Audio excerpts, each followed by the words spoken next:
ناظرین، وقفے کے بعد دوبارہ آپ کی خدمت میں حاضر ہیں۔ بڑی اہم گفتگو جاری تھی ہماری عابد خان صاحب کے ساتھ، اور ناظرین میں آپ کو بتاتا چلوں کہ لائیو کال کے ذریعے سے بھی آپ ہمیں یہاں جوائن کر سکتے ہیں۔ کوئی بھی سوال پوچھنا چاہیں آج کے موضوع کے حوالے سے تو آپ لائیو کال کے ذریعے سے ہمارے پروگرام میں شرکت کر سکیں، اور سکرین پر جو ہے نمبر موجود ہے ہمارا۔ تو میں دوبارہ عابد خان صاحب اسی بات پہ آؤں گا کہ آپ نے کہا کہ بھارت جو ہے وہ بہت بڑی ایک نیشن ہے اور بہت بڑی ایک ورتھ ہے اس کی دنیا کے اندر، لیکن اس میں ہم دیکھتے ہیں کہ پاکستان کے اندر جو نیگیٹو جو چیزیں ہیں، وہ بجلی کا بحران بھی آپ کو دکھائی دیا، گیس کا بحران بھی دکھائی دیا، پھر جو ایک سٹیبلٹی تھی وہ دکھائی نہیں دی 2014 اور 15 میں۔ اب کوئی صورتحال بہتر دکھائی دیتی ہے ضرب عضب کے بعد۔ تو میں سمجھتا ہوں کہ اگر یہ ایک حقائق ہیں، زمینی حقائق ہیں جنہیں ہمیں جو ہے وہ ایکسیپٹ کرنا پڑے گا، قبول کرنا پڑے گا، اور اگر ہم بات کرتے ہیں مقابلے کی یا مناظرے کی تو اس میں ہمیں یہ چیزیں بھی، کیونکہ دنیا کے اندر جو بیس ہے یا قوت ہے، جو پاور ہے، وہ اکانومی کو جو ہے وہ آج تسلیم کیا جا رہا ہے، اور ہر ملک جو ہے بہتر اکانومی کی وجہ سے جو ہے دوسروں کو جو ایکسیپٹ بھی کرتا ہے اور ان کے ساتھ دوستی رکھنا بھی اچھا سمجھتا ہے۔ اگر چائنا کی بات بھی کریں جو یعنی بہت بڑی ایک قوت بن گئی ہے اکانومی اعتبار سے، ریسنٹلی چائنا نے اقوام متحدہ کے پلیٹ فارم سے جو ہے $2 ارب کا جو ہے وہ اناؤنسمنٹ کی ہے ترقی پذیر جو ممالک ہیں ان کی معیشت کے لیے، ان کی بہتری کے لیے، اور یہ 2030 تک جو ایک بھوک اور غربت کو مٹانے کا ایک پلان ہے، اس کے لیے بھی یہ سمجھا جا رہا ہے کہ بہت کارآمد ثابت ہو سکتی ہے۔ اور چائنا نے مختلف جو اقدامات، جیسے یہ عالمی بینک جو ہے چائنا کے اندر، ایشین جو انفراسٹرکچر انویسٹمنٹ بینک کا جو قیام ہے، یہ بھی ایک بہتری ہے ایشین ممالک کے لیے خاص طور پر۔ تو وہاں پہ آپ کیا سمجھتے ہیں کہ پاکستان کو اس میں کیا اسٹریٹجی، کیا جو ہے وہ اقدامات اٹھانے چاہیے جس کی وجہ سے جو بیرونی جو سرمایہ کاری ہے وہ بھی آئے اور وہاں پہ جو ہے خوشحالی جو ہے، ترقی جو ہے، اکانومی جو ہے وہ مزید جو ہے وہ بہتری کی طرف جائے؟ پہلے تو ہمیں دہشت گردی سے نمٹنا ہوگا اور اس کو ختم کرنا ہوگا۔ موجودہ جنرل صاحب جو ہیں ماشاءاللہ ان کی کاوشوں سے یہ ہمیں کچھ نہ کچھ اچیومنٹ حاصل ہوئی ہیں، لیکن ابھی بہت کام کرنا ہے اس میں۔ انفارچونیٹلی جنرل صاحب کے پاس ٹائم بہت کم ہے، نومبر میں اس کا ٹائم پورا ہونے والا ہے، اور ہمیں نہیں پتا کہ جو نیکسٹ جنرل آئے گا وہ جس طریقے سے اور جس سپیڈ کے ساتھ جنرل راحیل شریف نے اس چیز کو آگے بڑھایا ہے اور ایلیمنیٹ کرنے کی کوشش کی ہے، وہ دوسرا جنرل تو تسلسل اگر برقرار رہا تو انشاءاللہ ہمیں امید ہے کہ پاکستان 2018 کے بعد ایک ایمرجنگ نیشن ہوگا، اور وہاں پر اگر ٹیررزم نہیں ہوگی تو پاکستانی جو اوورسیز پاکستانی ہیں جن کے پاس، یعنی آپ یقین کریں کہ جو سرمایہ اوورسیز پاکستانی پاکستان بھیجتے ہیں وہ پاکستان کے لیے کتنی فائدہ مند ہے۔ باقی جو آپ کی جو اکانومی ہے اس پر ڈیپینڈ کرتی ہے، اور اوورسیز پاکستانی یہاں سے جا کر اپنے ملک میں انویسٹ کریں گے تو اس کا فائدہ ہوگا۔ بس ہم نے اس ایشو کو ٹیکل کرنا ہے۔ اس میں انتظامی مسائل جو ہیں میں سمجھتا ہوں وہ بھی بڑے کار فرما ہوتے ہیں۔ اگر بھارت کی یعنی ہمسایہ ممالک بھی ہے، ہم آج اس کو بھی تھوڑا سا مد نظر رکھیں گے کہ وہاں کی جو معیشت کا انحصار ہے، آدھی معیشت کا انحصار وہ کاشتکاری پہ ہے، بالکل، اور ہمارے ملک کے اندر یعنی بہترین دنیا کے موسم موجود ہیں۔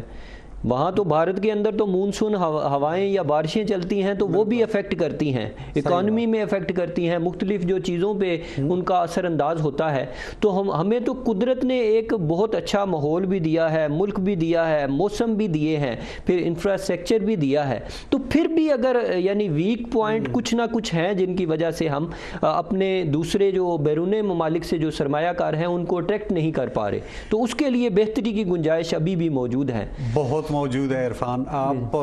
ابھی اگر کرنٹ سچویشن کو دیکھیں کہ ہماری پرائیورٹیز نہیں ٹھیک. پرائیورٹیز ہماری یہ نہیں ہے. پرائیورٹیز ہونی چاہیے ایجوکیشن,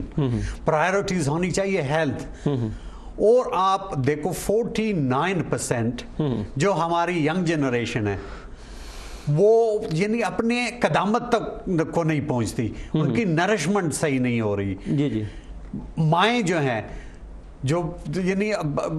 بچے کی پیدائش ایسے حالاتوں میں ہو جاتی ہے کہ وہ ان کی نرشمنٹ صحیح نہیں ہوتی, تو وہ یعنی یہ ورلڈ دنیا کے اندر اگر آپ دیکھیں تو اس میں ہم بہت پیچھے ہیں. یعنی ہم نے اپنے ینگ جنریشن کو اس انداز سے اپرچونٹیز نہیں دی ہیں جس طرح سے دینی چاہیے. نہیں, لیکن اوور آل اگر آپ دنیا کے اندر دیکھیں حالات حاضرہ کی نظر میں, تو یہاں جو شام کے اندر جو صورتحال ہے, عراق کے اندر جس طرح آپ نے لیبیا کے اندر کیا صورتحال ہے, پھر وہ یہ برما کے اندر کیا ہے, جتنے بھی تصادم زدہ علاقے ہیں وہاں پہ غربت بھی ہے, افلاس بھی ہے, وہاں پہ اکانومی جو ہے وہ دن بہ دن جو ہے وہ نچلی سطح پر جا رہی ہے. اور یہ صورتحال میں سمجھتا ہوں کہ جو سٹیبلٹی ہے, یہ بڑی آپ کے ملک کی جو سٹیبلٹی ہے یہ بہت زیادہ اثر انداز ہوتی ہے اکانومی پہ, بے روزگاری پہ, پھر بھوک پہ, افلاس پہ, غربت پہ. اور پھر جو ہمسایہ ملک ہمارا دوسرا ہے افغانستان, وہاں پہ جو صورتحال پیدا ہوئی ہے, جو جنگ و جدل جو ہے وہ جاری ہے, اور میں سمجھتا ہوں کہ وہ بھی زیادہ افیکٹ کرتا ہے ہمارے جو جتنے بھی آس پاس کے ملک ہیں ان کو, یعنی ہر طرف سے جو ہے وہ پریشانی کا سامنا ہے, مشکلات کا, مسائل کا سامنا ہے. یہاں یہ بہت یعنی اہمیت کی حامل ہے میری نظر سے یہ بھی بات گزری کہ روس نے 10,000 کلاشنکوف کا جو تحفہ ہے, حالانکہ یہ اقدامات اٹھائے جا رہے ہیں, افغانستان جو ہے وار کو وہ سبوتاژ کرنے کے لیے امریکہ بھی وہ وہاں سے جا رہا ہے, موو ہو رہا ہے, اور وہاں پہ یعنی 10,000 کلاشنکوف کا اسلحے کا جو ہے وہ تحفہ دیا جا رہا ہے. تو میں سمجھتا ہوں کہ یہ جو بیرونی طاقتیں ہیں یہ بھی وہاں پہ عدم استحکام چاہتی ہیں یا یہاں اسٹیبلٹی نہیں چاہتی. کیا یعنی اس میں کیا مفادات ہو سکتے ہیں؟ کیا یہ جو عالمی منڈی ہے وہ اپنا اسلحہ بیچنے کے لیے تو یہ سارا کھیل نہیں کھیل رہی؟ آپ دیکھو رشیا کے حالات ریسنٹلی جب ان پر سینکشن لگنے شروع ہو گئے, ان کا جو اپنا جنگ ہے سمجھ گئے نیبرز کے ساتھ, تو وہ اس کا افیکٹ ان پر کافی زیادہ ہے. اکنامکلی دیکھو رشیا نمبر 1 پروڈیوسر ہے آئل کا, لیکن اس کے اندر اگر آپ دیکھیں ابھی وہ مہنگائی اتنی زیادہ ہے کہ لوگ یعنی اگر سپر مارکیٹ میں جاتے ہیں تو جو ویکلی شاپنگ ان کی ہوا کرتی تھی 100 پاؤنڈ تو وہ ابھی 30 پاؤنڈ پر آ گئی ہے. یعنی وہ ان کے پاس ریسیشن کی وجہ سے ان کے حالات اتنے خراب ہو گئے, مالی حالات اتنے خراب ہو رہے ہیں, تو رشیا پر افیکٹ ہو رہا ہے. ابھی وہ کچھ نہ کچھ تو کرے گا, یعنی جو امریکہ چاہتا ہے وہ رشیا نہیں چاہتا. یہ آپس میں دونوں جو بگ ٹوز ہیں ان کا جنگ ہے, سمجھ گئے. بیچ میں جو چائنا ہے وہ ماشاءاللہ تھوڑا سا نیوٹرل ہے. نہیں, لیکن یہ میں سمجھتا ہوں کہ اگر ہم چائنا کو آئیڈیل سمجھتے ہیں, اس کو دیکھتے ہیں آئیڈیلزم کی نگاہ سے, وہ بڑا پرامن طریقے سے اپنی معاشیت جو ہے وہ اس کو بہتر بنانے کے لیے دنیا میں کہیں بھی تصادم کو وہ فروغ نہیں دے رہے, کسی بھی جنگ و جدل میں یا خون خرابے میں وہ شامل نہیں ہیں. تو کیا اس کو اگر ہم فالو کریں تو اس بہتری کی طرف نہیں جایا جا سکا, اسٹیبلٹی کی طرف نہیں جایا جا سکتا, امن کی طرف نہیں جایا جا سکتا؟ جا تو بالکل سکتے ہیں اگر چائنا کو ہم, لیکن دیکھو امریکہ کبھی نہیں چاہے گا کہ چائنا نمبر 1 نیشن ہو جس کو لوگ, ایون دو کہ چائنا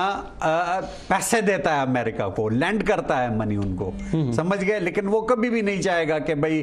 امریکہ, بلکہ وہ خود اپنی جو سپریمیسی ہے اس کو قائم رکھنا چاہتے ہیں. تو یہ جنگ ہے, سمجھ گئے, اور یہ چلتی رہے گی. تو اور اس کا افیکٹ جو ہے وہ جو ڈیولپنگ کنٹریز ہیں ان پر ہو رہا ہے. اور یہ آپس میں دیکھو امریکہ کسی اور کو سپورٹ کر رہا ہے, رشیا کسی اور کو سپورٹ کرے گا, انڈیا کی سچویشن دیکھو, سمجھ گئے, امریکہ دونوں اس سے بھی ایڈوانٹیج لے رہا ہے. یعنی ادھر ان کو کوئی جہازیں بھی دے رہا ہے, ان کو اسلحہ بھی دے رہا ہے, ہمیں بھی دے رہا ہے, تو وہ دونوں طرف اپنا اسلحہ بھی وہ بیچ رہے ہیں جس طرح آپ نے کہا. تو ان کو تو ایک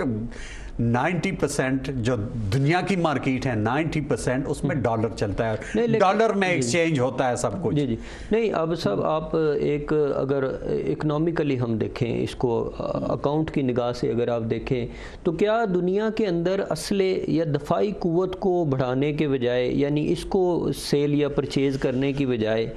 یعنی دوسری جو پازیٹیو چیزیں ہیں ان کی مینوفیکچرنگ سے ہم جو ہے وہ بہتری کی طرف نہیں جا سکتے، یعنی اپنی اکانومی کو سٹرونگ نہیں کر سکتے؟ یعنی چائنا کون سا اسلحہ یا بارود بنا کر، کون سا جو ایٹم بم ہے یا ڈرون بنا کر وہ اپنی طاقت کو یا اپنی فائنینشیل جو قوت ہے وہ بڑھا رہا ہے؟ یعنی پازیٹیو ہی آج پوری دنیا کے اندر جو ہے چائنا کی مصنوعات جو ہیں، چائنا ایک منڈی کی صورت اختیار کر رہا ہے، عالمی منڈی کی، اور یہ یعنی آنے والے دور میں جو دانشور ہیں وہ یہ بھی دیکھ رہے ہیں کہ یہ سپر پاور کی طرح ابھرتا ہوا دکھائی دے رہا ہے۔ اگر ہم دیکھیں تو اگر کمپیریزن کریں نیو یارک کا اور بیجنگ کا، تو یہاں پہ یہ بھی ایک ریسنٹلی جو سروے ہوا ہے کہ 568 جو ہیں ٹوٹل 568 جو ہیں وہ چائنا کے اندر ارب پتی افراد پائے جاتے ہیں، اور نیو یارک کے اندر جو ہے امریکہ کے نیو یارک کے اندر 535 ارب پتی افراد ہیں۔ یعنی یہ ابھی جو ہے یہ اگر ہم نے کمپیریزن ہی کرنا ہے، اور ابھی جو سٹیبلٹی ہے یا پازیٹیو جو ورک ہے چائنا کا اس میں یہ ہے کہ بیجنگ کے اندر اس ٹائم خالی بیجنگ شہر کے اندر 100 ارب پتی افراد موجود ہیں، نیو یارک کے اندر اس کی نسبت جو ہے 95 افراد ہیں ارب پتی۔ یعنی یہ جو لیول ہے آہستہ آہستہ امپروو ہوتا جا رہا ہے، اور میں سمجھتا ہوں کہ کوئی بھی کسی ترقی کو روک نہیں سکتا جو پازیٹیولی امپروو کر رہا ہے یا بہتری کی طرف جا رہا ہے یا بڑھ رہا ہے، تو اس کو آپ روک نہیں سکتے، یعنی پازیٹیولی اسے کاؤنٹر کر سکتے ہیں اپنی پازیٹیو ایکٹیویٹیز کے ساتھ۔ تو یہاں اگر ہم سمجھیں کہ دنیا کے اندر جو مینوفیکچرنگ ہے یا پرچیزنگ ہے یہ بڑی یعنی اہمیت کی حامل ہے کسی بھی اکانومی کو گروتھ کرنے کے لیے، تو آپ کیا سمجھتے ہیں کہ ابھی جو ہمارے جو تھرڈ ورلڈ کنٹری ہے، پاکستان ہے یا افغانستان ہے یا دیگر بھارت کو لے لیں، تو ان کو کیا اسٹریٹجی اپنانی چاہیے اپنے آپ کو اسٹیبل کرنے کے لیے، بہتری کی طرف کرنے کے لیے؟ دیکھو ان ہائی انسائڈ آپ دیکھیں گے کہ جو نارمل پبلک ہے سمجھ گئے میجارٹی یہی چاہتی ہے کہ امن ہو، اور جو 80-85% ہم بجٹ دفاع پر لگاتے ہیں وہ ایجوکیشن پر لگائیں، ہیلتھ پر لگائیں، انفراسٹرکچر جو گورنمنٹ وہ ٹھیک کریں، لیکن نہیں وہ ہم اس لیے ہم نے پاکستان اور انڈیا کا یہ جو بلکہ دنیا نے یہ لگایا ہوا ہے، ہم اس دوڑ میں ہیں کہ بھئی یہ کہتا ہے کہ میں نے یہ بنا لیا تو دوسرا پھر دوسرا میزائل بنا لیتا ہے اس سے بڑھ کر، سمجھ گئے؟ تو یہ کاسٹ، اور پھر باہر سے بھی ہم یعنی پیسے انویسٹ کرتے ہیں ان چیزوں پر۔ اگر ہم ایجوکیشن پر یہ انویسٹمنٹ کر لیں تو ہم ملک میں خوشحالی آئے گی۔ اور میں سمجھتا ہوں کہ عابد خان صاحب دنیا کے جتنے بھی دانشور ہیں، اسکالر ہیں، یا جو پڑھے لکھے مدبر یا مفکر انسان ہیں، وہ یہی کہتے ہیں کہ جو ایجوکیشن ہے، جو علم کا ہتھیار ہے، وہ کسی بھی ڈرون سے یا کسی بھی بڑے سے بڑے ایٹم بم سے وہ زیادہ جو ہے طاقتور ہے۔ اور اگر دفاعی قوت بڑھانے پہ یا نیگیٹیو طرف جانے سے بہتر ہے کہ پازیٹیو جو ہے وہ اپروچ کی جائے، صحت کے جو جیسے آپ نے کہا کہ صحت عامہ پہ جو ہے پیسہ انویسٹ کیا جائے، ایجوکیشن پہ انویسٹ کیا جائے، تو زیادہ بہتری اور جو ہے خوشحالی کی فضا قائم ہو سکتی ہے۔ یہاں میں یہ بھی دیکھنا چاہوں گا کہ جس ملک میں ہم عظیم برطانیہ میں بیٹھے ہیں، یہاں جو ریسنٹلی سیریا کے اندر وار کے اندر جو انوالومنٹ ہوئی ہماری دفاعی ادارے کی، تو اس سے کیا آپ سمجھتے ہیں کہ کیا نقصان جو ہے اکانومی کو پہنچ سکتے ہیں، برطانوی جو اکانومی ہے؟ سیریا کا جو وار ہے اس میں برطانیہ افرنٹ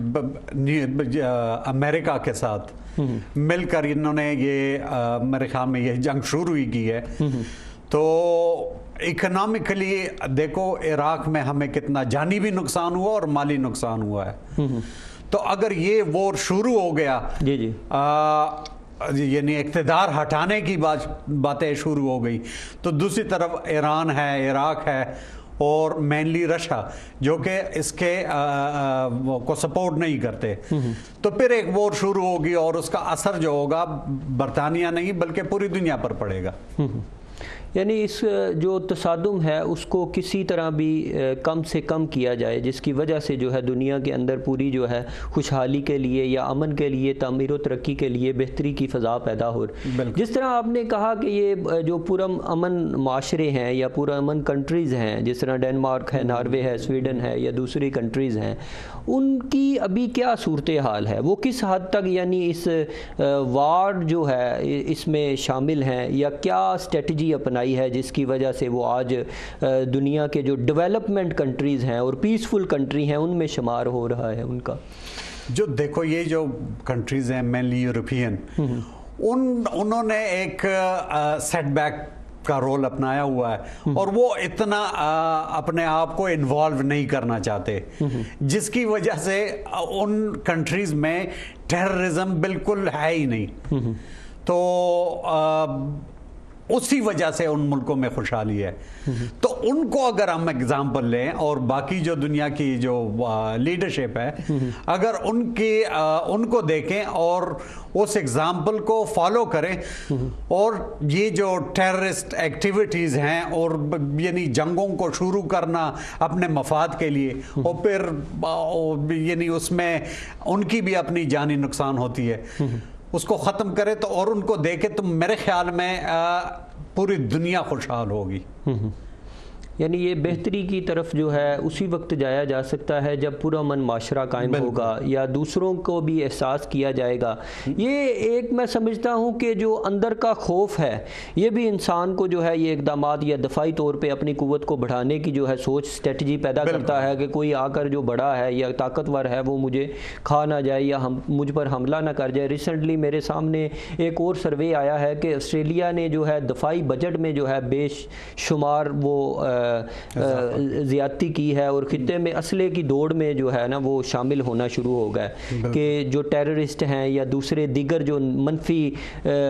لوگ ہیں ان سے بچا جائے اور اپنی جو دفاعی قوت ہے اس کو بڑھایا جائے۔ انہوں نے جو فائٹر طیارے ہیں وہ بھی لیے ہیں اور دیگر جو یعنی جس طرح وہ ڈرونز ہیں وہ بھی خرید رہے ہیں، اور جس کی وجہ سے میں سمجھتا ہوں کہ ایک پوری دنیا کے اندر ایک یہ کمپٹیشن شروع ہو گیا ہے کہ سیکیورٹی کو یعنی ملحوظ خاطر رکھتے ہوئے یا مد نظر رکھتے ہوئے اپنی اس دفاعی قوت کو بڑھایا جا رہا ہے، چاہے جائے کہ دوسری جو پازیٹیو قوتیں ہیں ان کو انہانس کیا جائے یا ان کو بہتری کی طرف لایا جائے۔ تو آپ یعنی کیا سمجھتے ہیں کہ جو دنیا کے اندر بجٹ جو ہے وہ کس طرح کامن مین کو جو ہے وہ فائدہ دے سکتا ہے، کس سینیریو میں اسے یعنی بلڈ اپ کیا جائے تو وہ ہر عام بندے جو گراس روٹ لیول تک جو ہیں اس کے اثرات جو ہیں پازیٹیو دیکھے جا سکتے ہیں؟ دیکھو یہ تب بھی ہو سکتا ہے کہ ہم اپنے دفاعی جو بجٹ ہے پوری دنیا میں ہر ممالک، میں تو کہتا ہوں کہ ایک ریسٹرکشن ہونا چاہیے پوری دنیا میں کہ بھئی اس سے زیادہ بجٹ آپ ڈیفنس پر نہیں خرچ کر سکتے، لیکن یہ کہنے میں آسان ہے، ہونے میں بہت مشکل کام ہے۔ باقی چیزوں کو آپ اگر دیکھیں اسپیشلی جو ہمارے ملک پاکستان میں کہ بھئی ہم نے کبھی بھی ایجوکیشن پر توجہ نہیں دی، ان میں ان کے اپنے بھی جو ہماری قیادت ہے ان کے بھی اپنے بینیفٹس ہیں، سمجھ گئے، وہ چاہتے ہی نہیں ہے کہ عوام میں شعور آ جائے، جب شعور آئے گا تو وہ پھر اچھے لوگوں کو منتخب کریں گے، تو یہ بھی ایک بات ہے۔ باقی دنیا میں اوور آل اگر آپ دیکھیں، ترکی کے اگزامپل آپ کو دے، ترکی اوور دی لاسٹ 10 years بہت ترقی کی ہے ترکی نے، کیونکہ لیڈرشپ اچھی ملی ہے ان کو۔ ابھی وہ ادھر بھی یہ ممالک جو ہیں بھئی رشیا کے ساتھ ان کا شروع ہو گیا، سیریا کے ساتھ کلیش، ہاں بالکل شروع ہو گیا، ریسنٹلی بمنگ ہوئی ہے ادھر ترکی میں۔ تو یہی ایک ہر ملک یعنی آپ دیکھیں اسلامی ملک جو بھی تھوڑی سی ترقی کرتا ہے تو وہ باہر کی دنیا کو اچھا نہیں لگتا،